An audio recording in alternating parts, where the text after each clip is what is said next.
గౌరవ శాసనసభ్యులు, శాసన మండలి సభ్యులు, వేదిక మీద ఉన్నటువంటి అన్ని వర్గాలకి, అన్ని రంగాలకు సంబంధించినటువంటి అధికారులకి, మా జిల్లా కలెక్టర్ గారికి పేరు పేరున ఈ కార్యక్రమంలో పాలు పంచుకుంటున్నటువంటి రైతన్నలందరికీ కూడా శుభాకాంక్షలు, అభినందనలు తెలియజేస్తా ఉన్నాను. ఎద్దేడిచిన యువసం, రైతేడిచిన రాజ్యం బాగుపడదని, తెలంగాణ రాష్ట్రం వస్తే తెలంగాణ రాష్ట్రంలో రైతన్నల కష్టాలు గోసలు తీరుతాయని, ఈ ప్రాంతం సస్యశ్యామలంగా మారుతుందని అనేక ఆశలు కలలు కన్నాం.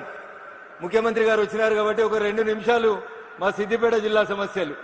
మనం కూర్చుంటున్నటువంటి ఈ ప్రాంతానికి పక్కనే కొండపాక అని ఒక మండలం ఉంటుంది. ముఖ్యమంత్రి గారు తపాసుపల్లి అనే రిజర్వాయర్ నుంచి నీళ్లు తీసుకొచ్చి గజ్వేల్ శాసనసభ నియోజకవర్గ పరిధిలో ఉన్న అన్ని గ్రామాలకి నీళ్లు ఇస్తామని చెప్పి తపాసుపల్లి రిజర్వాయర్ ని ప్రారంభించి కొండపాక మండల పరిధిలో ఉన్నటువంటి బందారం, ఇతర గ్రామాల ఒక 8 గ్రామ పంచాయతీలు, చివరిగా ఉన్నటువంటి గ్రామ పంచాయతీలకి 10 సంవత్సరాల నుంచి నీళ్లు ఇవ్వట్లేదు.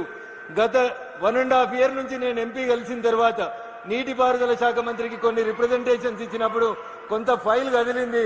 దయించి అందరికీ నీళ్లు వచ్చినాయి. చుట్టూ కొండపాక మండలంలో ఉన్న ఒక 8 గ్రామాలకి తపాసుపల్లి రిజర్వాయర్ నుంచి నీళ్లు వచ్చేలాగా చూడాల్సిందిగా గౌరవ ముఖ్యమంత్రి గారికి ఈ సందర్భంగా విజ్ఞప్తి చేస్తా ఉన్నాను. పిసిసి అధ్యక్షులుగా మీరు, అప్పటి భారతీయ జనతా పార్టీ రాష్ట్ర ప్రధాన కార్యదర్శిగా నేను మల్లన్న సాగర్ ప్రాజెక్టు నిర్మాణం జరుగుతున్నప్పుడు మేము ఆ ప్రాంతాల్లో ఉన్నటువంటి పల్లెల్లో నిద్ర చేసి మల్లన్న సాగర్ పూర్తయితే దుబ్బాక శాసనసభ నియోజకవర్గంలో ఉన్నటువంటి ప్రతి పొలానికి నీళ్లు వస్తాయని, నష్టపోయినటువంటి రైతన్నకి నష్టపరిహారం సరైన రీతిలో అందిస్తామని చెప్పి ఆ రోజు ప్రతిపక్ష నేతలుగా మేమందరం కొట్లాడటం జరిగింది. ప్రాజెక్టు నిర్మాణం పూర్తయింది. కానీ ఏ దుబ్బాక నియోజకవర్గం అయితే మల్లన్న సాగర్ 50 టీఎంసీల నీళ్లు కట్టడానికి భూమిని కోల్పోయిందో, ఆ దుబ్బాక శాసనసభ నియోజకవర్గంలో ఇంకా చాలా గ్రామాలకి కాలువలు రాలేదు, చెరువుల ద్వారా నీళ్లు అందించడం జరగట్లేదు. కాబట్టి దయచేసి ఈ 2 రిజర్వాయర్లకు సంబంధించినటువంటి అంశాన్ని మీరు, ఇప్పుడు నేను మీకు ఒక రిప్రజెంటేషన్ ఇస్తా ఉన్న ముఖ్యమంత్రి గారు, హైదరాబాద్ వెళ్లిన తర్వాత దయచేసి నీటిపారుదల శాఖ మంత్రితో మాట్లాడి మాకు 2 రిజర్వాయర్లకు సంబంధించినటువంటి నీటి కోస తీర్చాలని. మొదటిసారి మీరు సిద్దిపేట జిల్లాకి, సిద్దిపేట ప్రాంతానికి మొదటిసారి వచ్చినారు కాబట్టి ఈ ప్రాంత రైతన్నుల కష్టాన్ని మీ దృష్టికి తీసుకొస్తా ఉన్నాం. ఇకపోతే ఈ రోజు కార్యక్రమం రైతన్నులకు సంబంధించిన కార్యక్రమం. ఆయిల్ ఫెడ్ మనం పెట్టుకోవాల్సినటువంటి పామ్ ఆయిల్ మొక్కలకు సంబంధించి మొట్టమొదటిసారిగా తుమ్మల నాగేశ్వరరావు గారు ఖమ్మం జిల్లాలో ఈ పంటని బాగా అభివృద్ధి చేస్తా ఉన్నారు. సిద్దిపేట ప్రాంతానికి ఈ పంటను తీసుకురావాలని చెప్పి గత ప్రభుత్వ హయాంలో కొన్ని చర్యలు తీసుకున్నప్పుడు రైతన్నలు భయపడి ముందుకు రాక ఈ ఫామ్ ఆయిల్ చెట్లు పెట్టుకోవడానికి ఇబ్బంది పడుతున్నప్పుడు నేను అప్పుడే కొత్తగా గెలిచినటువంటి దుబ్బాక శాసనసభ్యునిగా నాకు పూర్వీకుల నుంచి సంక్రమించిన 16 ఎకరాల వ్యవసాయ భూమిలో పామ్ ఆయిల్ సాగు చేయడంతో పాటు మా దుబ్బాక రైతన్నలందరినీ కూడా ఖమ్మం జిల్లా అశ్వరావుపేటకు పంపించి సిద్దిపేట జిల్లా రైతాంగం పామాయిల్ వైపు అడుగులు వేసే రీతి లోపల మేము రైతన్నలకు ఆ రోజు చేదోడు వాదోడుగా నిలబడ్డాం.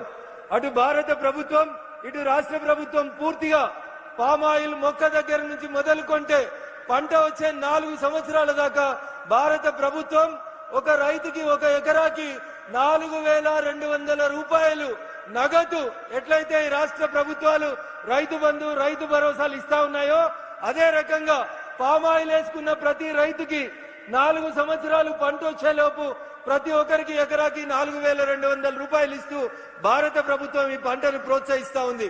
అన్నా చాలా మంది వేసిర్రు, ఇంకా మేము వేయాలన్నా, ఇప్పటికే తుమ్మల గారు తెలంగాణలో 3 లక్షల ఎకరాల్లో వేసిర్రని చెప్తున్నారు. ఇంకా మేము వేస్తే పామాయిల్ పంటకి రేట్ వస్తుందని చాలా మంది రైతులు గ్రామాలకు పోయినప్పుడు అడుగుతా ఉన్నారు.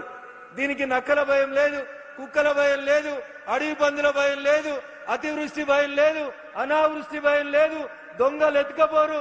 ఎవరు కూడా ఈ పామాయిల్ చెట్లను నాటినప్పుడు మనకి ఏ రకంగా అటు ప్రకృతి గాని, ఇటు మనుషులు గాని, అటు అడవి జంతువులు గాని నష్టం చేయకుండా ఈ పంట అన్ని రకాలుగా సురక్షితంగా ఉంటది. కాబట్టి ఇంకా ఎంత వేసినా భారతదేశం 2014 నుంచి ఇంకా పామాయిల్ ని దిగుమతి చేసుకునేటువంటి స్థితిలోనే ఉంది.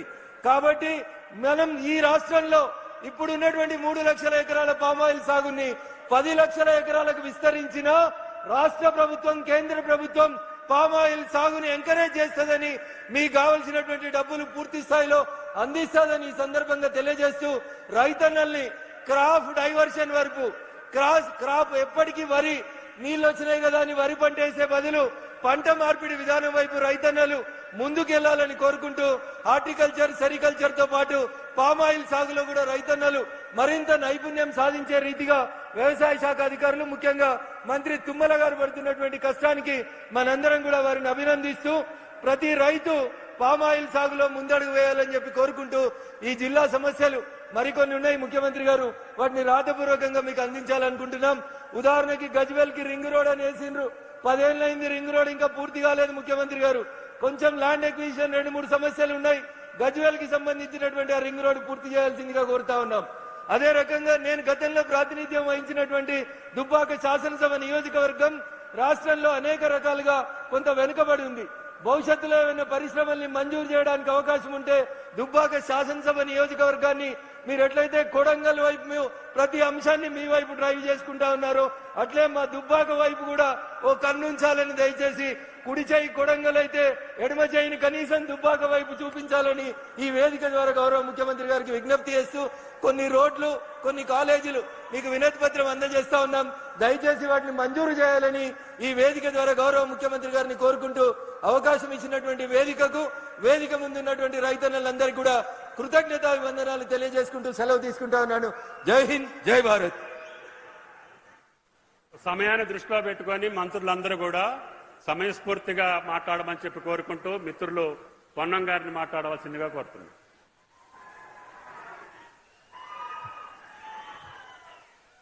వేదిక మీద ఉన్న పెద్దలు, రైతు పక్షపాతి గౌరవ ముఖ్యమంత్రి గారు, పిసిసి అధ్యక్షులు మహేష్ గౌడ్ గారు, సభాధ్యక్షులు తుమ్మల నాగేశ్వరరావు గారు, జిల్లా ఇన్ఛార్జి మంత్రి డాక్టర్ వివేక్ గారు, జిల్లా సీనియర్ మంత్రి దామోదర్ రాజనరసింహ గారు, పొంగులేటి శ్రీనివాసరెడ్డి గారు, వేదిక మీద ఉన్న పెద్దలు, ప్రజాప్రతినిధులు, అధికారులు, ఇక్కడికి వచ్చేసినటువంటి రైతు బాంధవులందరికీ కూడా పేరు పేరున హృదయపూర్వకంగా నమస్కారాలు తెలియజేస్తా ఉన్నాను. ఈరోజు నర్మెట్ట సిద్దిపేట జిల్లాలో ఆయిల్ ఫామ్ ఫ్యాక్టరీని ప్రారంభోత్సవం చేసుకునే సందర్భంలో మరి రిఫైనరీని కూడా ఫౌండేషన్ వేసుకునేటువంటి ఈ కార్యక్రమంలో భాగంగా ముఖ్యమంత్రి గారు ఇక్కడికి వచ్చినారు. పెద్దలు తుమ్మల నాగేశ్వరరావు గారు గత కొంతకాలంగా ఆయిల్ ఫామ్ కు సంబంధించి మన అమూల్ కు సంబంధించి కురియన్ ఏ విధంగా జ్ఞాపకం చేసుకుంటామో తెలంగాణ ప్రాంత రైతాంగానికి అన్ని జిల్లాల నుంచి అశ్వరావుపేటకు తీసుకెళ్లి ఆయిల్ ఫామ్ కు సంబంధించి ప్రోత్సహించే కార్యక్రమాన్ని చేపడతా ఉన్నారు. వారు మరొక ఆయిల్ ఫామ్ కురియన్ గా మారిపోయినారు. ఈ రోజు రైతుకు కావాల్సిందే సరి అయినటువంటి గిట్టుబాటు ధర, మార్కెటింగ్ అవకాశం. ప్రధానంగా రైతు ఆలోచన చేసేది తన ఉత్పత్తి ఎక్కడ కూడా ప్రకృతి పరంగా ఇబ్బంది కలగద్దనేటువంటి మాట. వాతావరణం అనుకూలించాలి. వీటన్నిటికీ అనుకూలించేటువంటి పంట పామాయిల్ పంట. రైతాంగానికి సంబంధించి ఏ భూమి అయినా పామాయిల్ వేసుకోవచ్చు. ఇంతకుముందు పెద్దలు ఎంపీ గారు చెప్పినట్టుగా ఎటువంటి ప్రకృతి పరమైన వైపరీత్యాలకు ఇబ్బంది లేదు, జంతు పరంగా ఇబ్బంది లేనటువంటిది.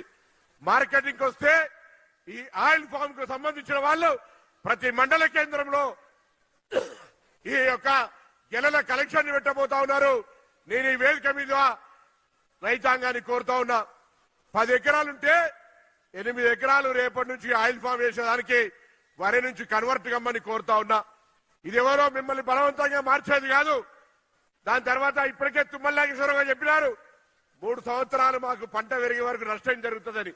అంతర పంటలు వేసుకోవచ్చు, కాదంటే పక్కనే అంతర పంటలు ఏమేమి వేసుకోవచ్చు ఇక్కడ చూపెడతా ఉన్నారు. కాబట్టి ప్రాంత రైతాంగం అంతా కూతవేటు దూరంలో ఓపెన్ అయిన ఈ ఫ్యాక్టరీని వినియోగించుకొని ఆదిలాబాద్ నుంచి పండింది కూడా ఇక్కడికి రావాలి.